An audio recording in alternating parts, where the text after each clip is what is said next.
pemilihan majelis jemaat ini harus dimaknai sebagai mekanisme kerasulan. Sedangkan penatua dan diaken itu adalah warga sidi gereja. Jadi warga sidi gereja yang dipilih dari antara jemaat. Jadi adanya penatua dan diaken di dalam gereja dimaksudkan supaya amanat Kristus untuk pemberitaan Injil dan pelayanan kasih dapat berlangsung secara merata. Pelayanan gereja itu adalah hamba, ciri kehambaan, karakter kehambaan. Orang yang mau menerima tugas dan menjalankannya tanpa protes. Jadi dia harus rela menerima. Ya, makanya kalau Yesus bilang bahwa pikulah salibmu dan ikutlah aku, belajarlah padaku, itu konteks kehambaan yang sangat luar biasa. Beri diri saja untuk melayani. Jangan pikir apa-apa yang menjadi untung dan rugi. Termasuk waktu. Bilang waktu, kasih diri saja.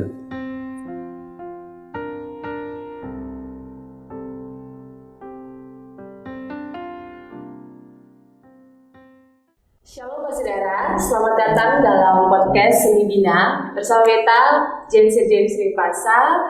Apa kabar, saudara? Kami semua di sini tentu berharap saudara ada dalam keadaan baik. Nah, saudara, podcast kali ini berbeda karena kita akan membahas tentang sesuatu yang sebenarnya sudah berjalan dari bulan Juni kemarin dan nanti akan terus berjalan sampai bulan November nanti. Podcast ini berbicara tentang pemilihan penatua dan diaken Gereja Protestan Maluku. Nah, saya di sini tidak sendiri. Bersama dengan saya ada narasumber yang tentu sudah kompeten di bidangnya untuk bisa menyampaikan apa yang perlu disampaikan kepada saudara semua. Tanpa berlama-lama lagi, bersama dengan saya sudah ada Pendeta Elifas Tomik Mas Maitela MSI. Kita tahu bersama beliau adalah Ketua Sinode Gereja Protestan Maluku. Bapak, selamat pagi, apa kabar? Selamat pagi, baik. Ya. Terima kasih Bapak untuk kesempatannya sudah mau berbagi bersama dengan kami di sini. Sebelum kita lanjut pada pertanyaan-pertanyaan, mau tahu dulu nih, kami semua mau tahu dulu nih kabar Bapak. Bapak baik dan bagaimana kesibukan Bapak belakangan ini? Baik, sehat-sehat. Kira-kira Tuhan selalu memberi kekuatan. Memang saya baru kembali dari Tiakur dengan Yayasan Ina Ama dan para dokter untuk pengobatan gratis di sana. Dan ya kita semua ada sehat-sehat. Gereja juga ada sehat-sehat. Puji Tuhan gereja kami sehat ya. Baik, Bapak, ada beberapa pertanyaan yang sebentar akan kita bahas bersama. Seperti yang kita ketahui bahwa pemilihan penatua dan diaken itu rangkaiannya sudah mulai berjalan dari bulan Juni kemarin. Dari pemilihan sementara, kemudian daftar pemilih tetap, penyerahan daftar nama tetap. Nanti dan akan berproses nanti sampai bulan November dan akan ditabiskan nanti pada bulan Januari tahun 2025. Benar sekali. Dan agenda ini berjalan selama 5 tahun sekali, agenda pemilihan penatua dan diaken ini. Nah, Bapak, mungkin jemaat kita sudah tahu siapa itu penatua dan diaken dan mengapa masuk dalam kategori majelis jemaat atau biasa juga disebut sebagai pelayan khusus. Ada yang sudah tahu, tapi mungkin ada juga nih yang masih meraba-raba dan belum tahu secara utuh sebenarnya majelis jemaat di dalamnya itu penatua dan diaken itu siapa saja dan mengapa penatua dan diaken dibutuhkan dalam pelayanan gereja. Berangkat dari peraturan pokok jemaat bab 9 bagian kedua tentang tugas majelis jemaat pasal 19. Bagaimana menurut Bapak? Penatua dan diaken itu adalah pelayan khusus dan bukan mereka sebagai majelis jemaat itu bersama dengan para pendeta. Jadi konteks kita tentang pelayan khusus itu adalah terdiri dari pendeta, penatua, dan diaken. Mereka ini adalah pelayan yang dalam peraturan gereja itu, pelayan khusus itu adalah pelayan yang dipilih dan pelayan yang diangkat. Pelayan yang diangkat itu adalah para pendeta.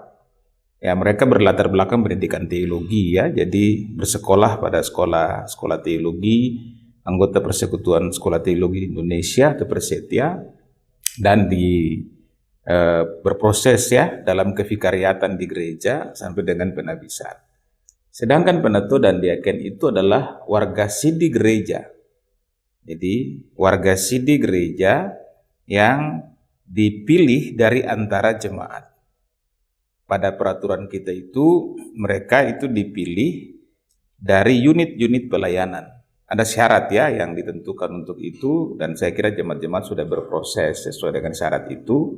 Tapi bahwa mereka adalah pelayan khusus yang dipilih dari tengah-tengah jemaat. Itu warga gereja. Jadi siapapun dia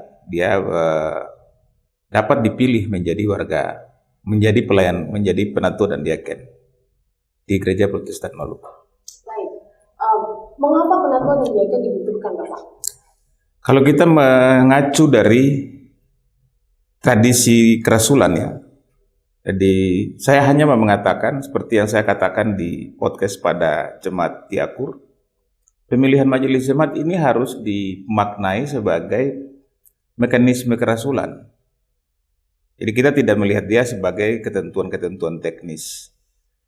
Dalam Alkitab itu bahwa pada saat rasul-rasul merasa ya jemaat semakin bertambah, orang-orang Kristen semakin banyak ya sampai di daerah Asia. Lalu bahwa ada tugas-tugas yang harus diutamakan atau yang tidak boleh diabaikan, yaitu tugas pemberitaan Injil. Tetapi ada juga orang-orang miskin yang harus dilayani, bahwa ya gereja dalam konteks itu harus juga melayani orang-orang miskin. Nah karena itu rasul-rasul merasa bahwa mereka tidak boleh bekerja sendiri. Tapi harus ada orang-orang yang dipilih dari antara jemaat untuk menjadi syamast ya. Kemudian dalam perkembangan sampai dengan menjadi penilik jemaat atau penatua dan diaken. Itu kebutuhan bagi perluasan pekerjaan Injil secara nyata. Jadi adanya penatua dan diaken di dalam gereja dimaksudkan supaya amanat Kristus untuk pemberitaan Injil dan pelayanan kasih dapat berlangsung secara merata. Jadi tidak boleh ada satu bagian dari amanat panggilan pelayanan gereja itu yang istilahnya terabaikan atau tidak dilaksanakan secara maksimal. Jadi pelayan khusus ada dalam gereja itu supaya semua amanat panggilan pelayanan gereja sebagai amanat Kristus itu harus atau dipastikan berlangsung secara maksimal. Mencapai kemajuannya ya itu. Nah, Bapak, jabatan penatua dan diaken ini kan bisa dikatakan juga sebagai jabatan yang mulia karena memang mau memberi diri untuk melayani, begitu ya. Nah, tanggung jawab seperti apa yang seharusnya dilakukan atau dimiliki atau disadari oleh penatua dan diaken ini sendiri untuk bisa menjalankan tugasnya? Penatua dan diaken karena itu pendeta adalah gembala jemaat. Dia harus dapat membimbing jemaat dalam hidup sehari-hari. Karena itu dia harus juga merawat iman umat. Dan sebab itu dia adalah orang yang juga harus cakap memperkatakan firman Tuhan atau memberitakan firman Tuhan ya, dengan kecakapan rohani yang ya kita yakin diberi Tuhan juga kepada mereka. Sebab tugasnya adalah itu. Di sisi yang lain dia harus menjaga keutuhan jemaat. Sebab domba-domba Kristus ini tidak boleh dibiarkan terberai. Ya makanya dia harus mampu merangkul, menyatukan, mengutuhkan, mendamaikan. Karena sehari dalam tugas-tugasnya itu dia harus bersentuhan dengan umat dalam rupa-rupa keadaan atau problematik hidup mereka. Dan kehadirannya di situ supaya dia bisa mengutuhkan atau bahkan mendamaikan. Pada sisi yang sama, pelayan khusus, baik pendeta, penatua, dan diaken juga harus dapat menjaga kemurnian ajaran gereja. Ya, supaya bukan cuma supaya umat memahami ajaran gereja, tapi supaya umat itu tetap beriman kepada Tuhan. Jadi hidup seharinya itu adalah penampakan daripada iman yang nyata. Dan pelayan khusus, penatua, diaken itu mesti dapat memastikan hal itu berlangsung sebagai tanda bahwa iman jemaat bertumbuh. Pada konteks yang lebih luas dalam kebersamaan sebagai gereja, mereka juga bertanggung jawab untuk memelihara keutuhan gereja sebagai satu tubuh Kristus yang tidak mudah terberai, tidak mudah terpisahkan. Jadi karena itu bahwa kita melayani di jemaat masing-masing, tetapi kita melayani sebagai satu gereja yang utuh, gereja Protestan Maluku, tapi juga gereja di Indonesia, bahkan gereja di seluruh dunia. Jadi ketika kita melayani pekerjaan kudus ini di GPM, kita melakukan pekerjaan Kristus di dunia. Ya, kita melakukan pekerjaan Kristus di Indonesia, bahkan juga untuk alam semesta.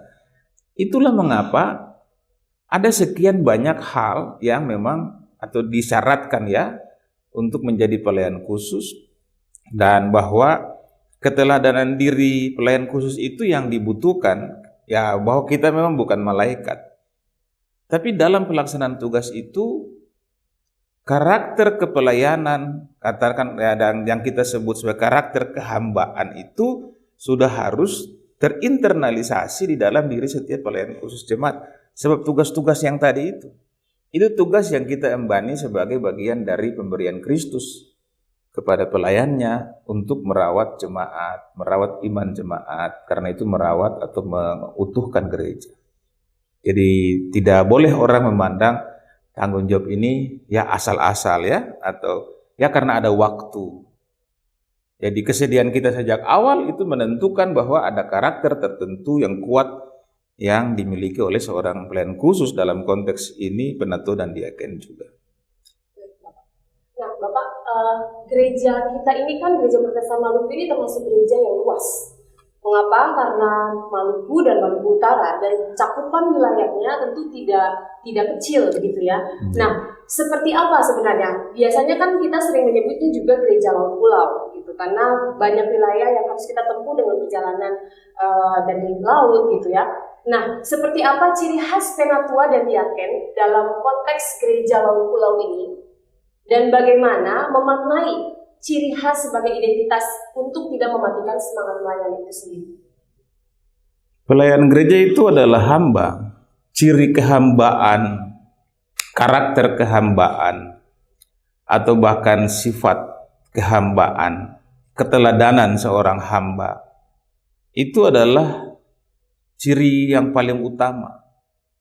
Ya, nature-nya di situ. Ya, atau bahkan kita katakan kepada kita diberikan karunia untuk itu, untuk menjadi hamba.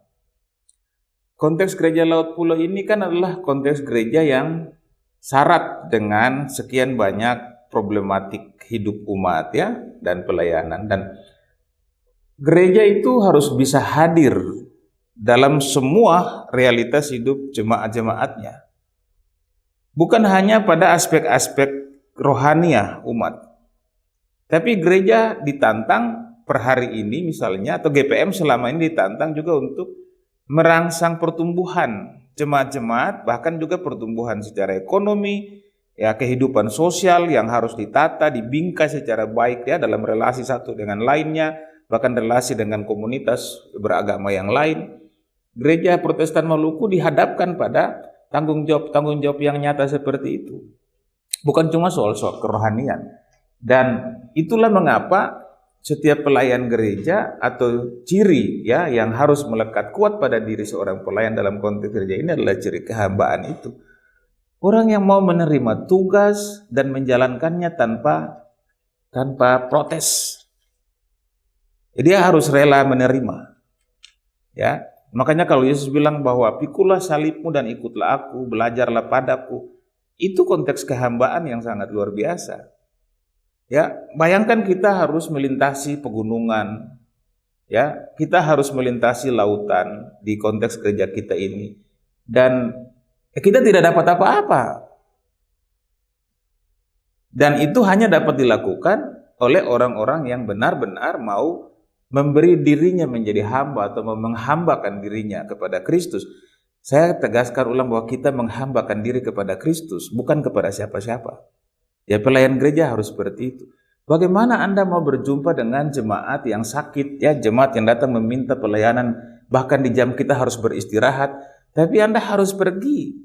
Ini bukan cuma butuh motivasi yang kuat, tapi butuh sesuatu di dalam yang jauh lebih kuat daripada motivasi, yaitu karakter dasar, karakter kehambaan. Harus siap menerima apa saja. Dan dengan begitu konteks gereja kita Laut Pulau ini dapat terlayani. Ya, saya selalu mengilustrasikan laut itu sebagai tangan Allah yang memeluk pulau dan memeluk semua makhluk di dalamnya, ya, bahkan karena itu memeluk jemaat-jemaat yang ada di dalam pulau-pulau itu. Ya, seperti itulah pelayan gereja. Dia harus juga dapat merangkul semua umat, ya, dalam rupa-rupa keadaan mereka dan tidak membuat mereka terpisah satu dengan yang lain. Ada kondisi di mana umat bisa terpisah, tetapi kita hadir untuk bisa merangkul mereka supaya jangan terpisah. Itu hanya bisa dilakukan oleh seorang hamba yang mau memberi dirinya dalam tantangan yang mungkin bagi orang berat. Tapi hamba itu menjalankan tugas tanpa protes. Dia menerima saja, menerima dan menjalankannya. Baik, Bapak. Tadi Bapak sempat bilang bahwa seorang pelayan dia harus punya karakter hamba. Ya. Dan saya setuju sekali dengan hal itu. Tapi mungkin saudara juga bertanya-tanya, karakter hamba ini punya apa saja di dalamnya? Kekuatan dan prinsip seperti apa yang sebenarnya harus dimiliki oleh seorang yang punya karakter hamba. Jadi tadi mungkin karakter hamba ini dia lebih luas, tapi ada kekuatan seperti apa dan prinsip seperti apa yang harus dimiliki oleh penatua dan diaken dalam konteks tahun pulau lagi tadi, Bapak. Saya akhir-akhir ini lebih suka menganut teologi kenosis. Tindakan pengosongan diri Allah. Dan hamba yang setia itu adalah hamba yang mau mengosongkan dirinya.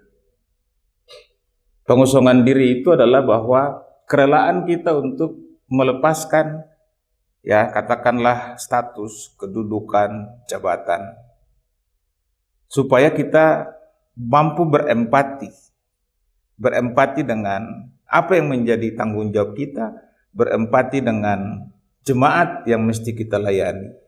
Ya, dalam konteks saat ini, dalam perjuangan gereja Protestan Maluku dan gereja-gereja di dunia juga berempati dengan lingkungan yang sedang terdegradasi, dengan lingkungan hidup yang juga sedang, ya, menuju ke katakanlah ambang kiamat ekologi misalnya. Itu butuh pengosongan diri. Pengosongan diri itu juga penting supaya kita tidak kemudian melihat hal-hal yang materialistik sebagai imbal yang sebanding bagi tanggung jawab kita. Ya, bukan juga berarti bahwa kita berfantasi kepada hidup kekal nanti di surga, sebab Yesus mengatakan pada kita untuk bekerja selagi kita masih ada di bumi. Tapi bahwa pengosongan diri itu juga membuat kita tidak menggantungkan segala sesuatu atau menjadikan plan ini orientasinya adalah untuk hal-hal yang materialistik. Itu juga kita harus rela untuk melepaskannya. Supaya kita menjadi sama juga dengan orang-orang miskin, menjadi sama juga dengan orang-orang yang, ya, terdampak dari katakanlah realitas kerja yang berat, karena itu misalnya mereka di PHK dan macam-macam, menjadi sama juga dengan orang-orang yang sakit, menjadi sama dengan orang-orang di pedalaman, di pelosok, berjumpa dengan mereka, yang mau ke sana dan hidup bersama-sama dengan mereka. Dalam konteks pelayan penaturan diaken, mau hidup bersama-sama dengan seluruh keluarga di dalam jemaat. Itu butuh tindakan pengosongan diri. Jadi seorang hamba yang dapat melaksanakan tugasnya dengan baik itu adalah hamba yang benar-benar mengosongkan dirinya. Yesus menurut Paulus di dalam kitab Filipi, tapi saya kira kita membaca juga seluruh Injil, melakukan tindakan pengosongan diri itu dengan sangat luar biasa. Dia bukan hanya menjadi sama dengan manusia, kan, tapi dalam keadaannya sebagai manusia, dia rela mati disalibkan. Dan dia melepaskan juga kealahannya untuk itu. Itu hamba yang melayani dengan memberi diri, melayani dan habis. Dan saya yakin gereja memerlukan hamba-hamba yang juga mampu melaksanakan tugas dengan tindakan itu. Tindakan pengosongan diri secara total. Ya, makanya kita bilang bahwa butuh keterpanggilan, ya, rasa memiliki rasa keterpanggilan yang kuat untuk tanggung jawab ini. Dan itu bukan hanya pengakuan kita nanti pada saat ditahbiskan, tapi itu tindakan nyata kita di dalam konteks pelayanan pada waktu kita menjadi pelayan khusus. Itu karunia penahbisan. Jadi itu bukan syarat untuk ditahbiskan. Tapi itu karunia penabisan yang oleh karunia itu kita menjalankannya di sepanjang hidup ke depan. Itu berarti habis periode pun masih tetap seperti itu. Bukan tunggu habis periode lalu karunia itu hilang. Tidak. Karena karunia itu diberi kekal selama-lamanya. Kan waktu kita melayankan peneguhan kan kita tidak bilang terimalah karunia ini untuk periode ini. Gitu. Terimalah karunia untuk selama-lamanya. Itu tidak periodik itu. Baik, jadi bisa dikatakan kekuatan dan prinsip yang menjadi pegangan tetap ya seorang penatua dan diaken dalam konteks pelayanan, entah itu laut-pulau atau siapapun dia harus mengosongkan diri. Ya, saya memang katakan saya terinspirasi dengan teologi itu ya. Dalam masa ini saya terinspirasi benar dengan teologi kenosis, teologi pengosongan diri. Dan baik Bapak, berbicara tentang pengosongan diri, mungkin orang akan berpikir juga bagaimana cara mengosongkan diri ini ya. Mungkin kalau untuk orang-orang sekolah teologi bisa memahami itu dengan baik, tapi mungkin orang awam, jemaat, umat, atau memang mereka yang mau terpanggil untuk melakukan pelayanan sebagai penatua dan diaken, kebingungan juga nih mengosongkan diri ini seperti apa. Nah, dari sudut pandang standar iman, gitu ya, kacamata iman, mengosongkan diri yang dimaksud ini yang bagaimana gitu untuk bisa menjadi seorang penatua dan diaken? Beri diri saja untuk melayani. Jangan pikir apa-apa yang menjadi untung dan rugi. Termasuk waktu. Bilang waktu. Kasih diri saja. Ya, berilah saja dirimu untuk melayani. Karena itu rahasia panggilan Kristus. Hari ini saya tidak tahu apa yang menjadi pengungkapan rahasia itu. Tapi di suatu waktu saya baru akan mengerti ternyata dengan memberi diri tanpa memikirkan apa-apa untung rugi ya. Di suatu waktu saya akan sadar bahwa ternyata itu bagian dari tindakan pengosongan diri yang saya lakukan. Kasih diri saja. Saya mau bilang formula apa lagi? Yesus melepaskan jubah kealahannya. Dia menjadi sama dengan manusia. Dalam keadaan sebagai manusia, ya, disebutkan dalam keadaan sebagai manusia, dia rela mati disalibkan.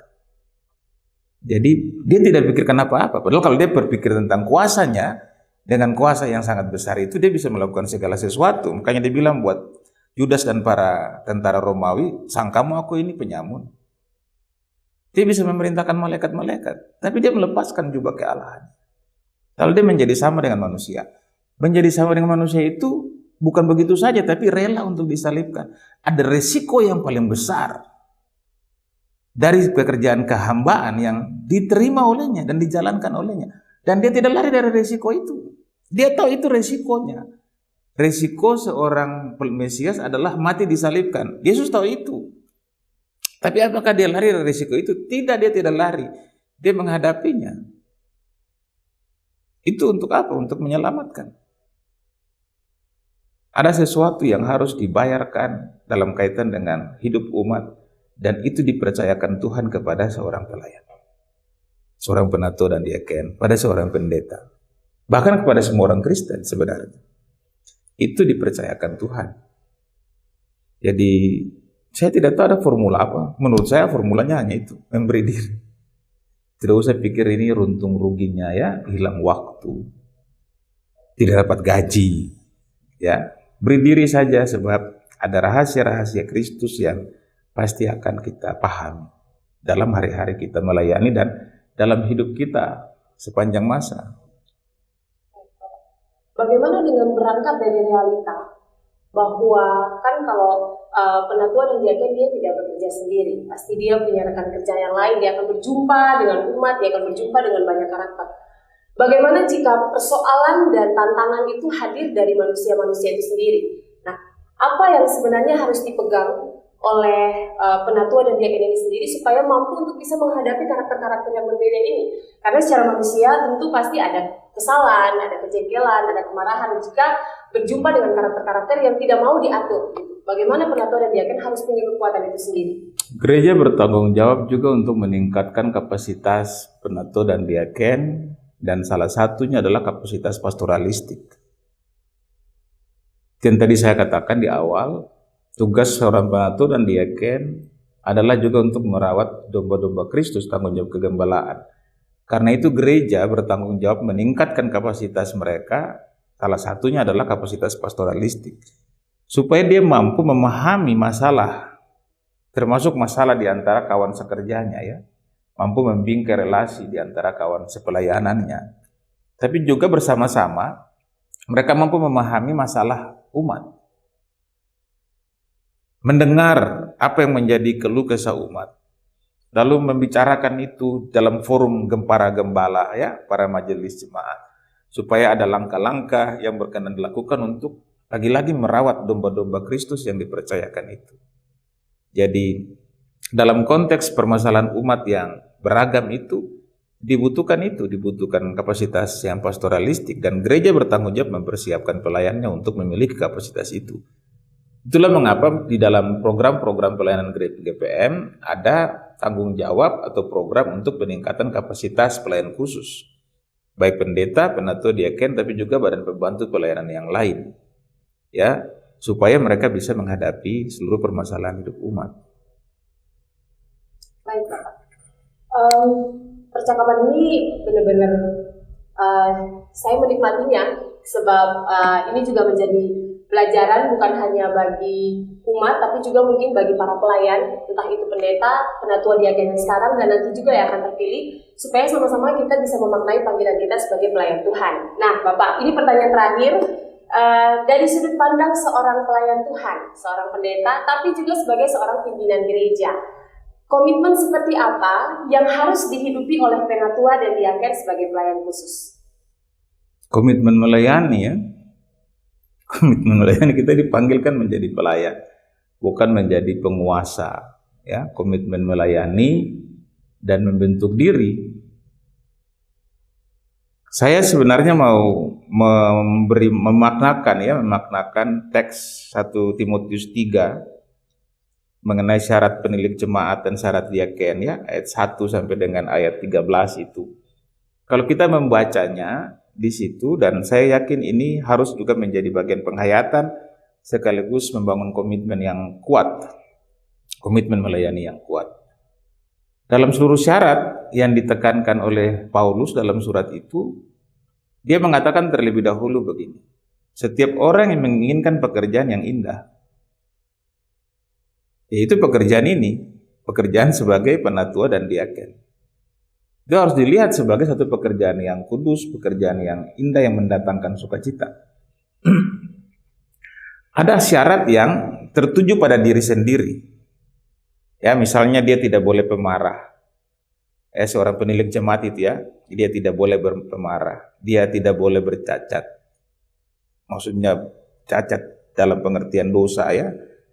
Bahkan dia harus juga menjadi seorang kepala keluarga yang baik.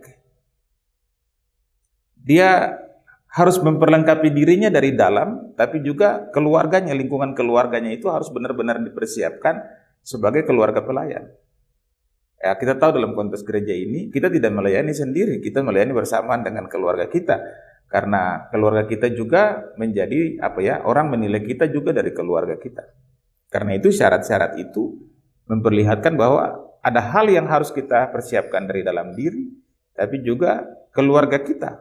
Kapasitas dari diri kita, tapi juga kapasitas keluarga. Baru kemudian syarat-syarat yang berkaitan dengan hidup kita dengan orang lain. Jangan pemarah, jangan pemabuk, tidak boleh pemfitnah. Ya, hal-hal itu menjadi penting. Karena tadi itu, ya, kita dipanggil untuk merawat orang banyak ini, dan karena itu kita harus persiapkan diri kita dengan sekian banyak. Kalau syarat-syarat itu ditentukan, ya karena memang kita harus berrelasi juga dengan orang lain, dengan jemaat. Dan itu butuh komitmen diri yang kuat. Saya katakan komitmen melayani itu sebab apa yang lebih tinggi daripada melayani? Itu kembali kepada konteks kehambaan tadi, ya. Apa yang lebih tinggi dari melayani? Toh anak manusia juga datang bukan untuk dilayani, melainkan untuk melayani dan memberikan dirinya. Jadi, adakah bentuk komitmen yang lain yang lebih tinggi dari itu? Dalam konteks masyarakat kota di GPM, yang terus bertumbuh, ya. Ya, godaan hedonisme yang semakin kuat misalnya. Ya, tapi juga ciri orang yang sudah mulai terkesan hidup sendiri karena ya kesibukan dengan perangkat-perangkat media sosialnya. Ya, ada gejala-gejala orang tergiring pada situasi hidup yang sangat individualistik, tapi juga membangun komunikasi yang virtualistik misalnya. Tapi juga pada konteks gereja ini di jemaat-jemaat di pedalaman, di pelosok-pelosok pulau yang syarat dengan persoalan-persoalan ekonomi, tapi gereja dituntut untuk menjawab. Kalau pendeta, pelayan khusus penatua dan diaken tidak punya komitmen melayani, ya hal-hal ini akan dianggap bukan urusan gereja kan. Tapi itu urusan gereja seluruhnya. Semua urusan gereja, semua bagian dari tugas pelayan. Maka butuh komitmen untuk melayani. Perlu ada komitmen untuk melayani. Maka saya katakan apa yang lebih tinggi dari itu? Bagi saya komitmen melayani itu lebih tinggi dari segala sesuatu. Kita bilang setia, harus dibuktikan dalam pelayanan. Tapi kalau kita melayani, semua hal itu sudah terpenuhi. Itu menurut saya. Baik Bapak, percakapan yang menarik sekali saudara, dan tidak terasa kita sudah sampai di penghujung podcast kali ini dengan percakapan yang terus mengalir begitu saja dan tentunya inspiratif untuk semua orang yang menonton nantinya. Dan sebelum kita mengakhiri ini, Beta akan menyimpulkan beberapa poin yang bisa menjadi highlight untuk saudara semua, bahwa untuk bisa melakukan pelayanan, seseorang harus punya sikap kehambaan. Dia mau mengosongkan dirinya untuk bisa menerima apa yang menjadi maunya Tuhan dan melakukan apa yang menjadi kehendak Tuhan dalam pelayanan itu sendiri, dan tentu dalam keadaan hidupnya setiap hari gitu ya. Kemudian sebagai pelayan terpanggil bukan untuk menjadi penguasa, tapi untuk bisa menolong umat. Lalu tadi Bapak bilang bahwa kalau sudah dipanggil untuk melayani, saya bisa protes. Kerjakan saja, melayani saja, lakukan saja apa yang baik menurut kehendak Tuhan untuk dilakukan. Saudara, Beta akan menutup podcast ini dengan mengutip satu kutikata dari Bapak sendiri. Dan tentunya kutikata ini menarik sekali karena ini menjadi inspirasi untuk kita semua. Kutikata hari ini ya Bapak, edisi hari ini. Bapak bilang begini, Tuhan tuh sekali antua sayang, sing akan ubah. Jadi, kalau separuh hati par antua, itu sah, jangan baca bang. Jadi kalau Tuhan sudah memanggil kita semua untuk melakukan pelayanan ini, lakukan saja. Antua akan tuntun, antua akan tolong sampai selesai pada waktunya. Kurang lebih seperti itu Pak Saudara. Bapak terima kasih banyak untuk waktunya. Kami senang sekali Bapak bisa berbagi dengan kami. Kami terus mendoakan Bapak sehat bersama dengan keluarga. Tuhan selalu senantiasa menyertai Bapak dalam pekerjaan dan pelayanan. Bapak akan berjumpa pada podcast selanjutnya. Tuhan Yesus selalu berkati. Shalom. Shalom.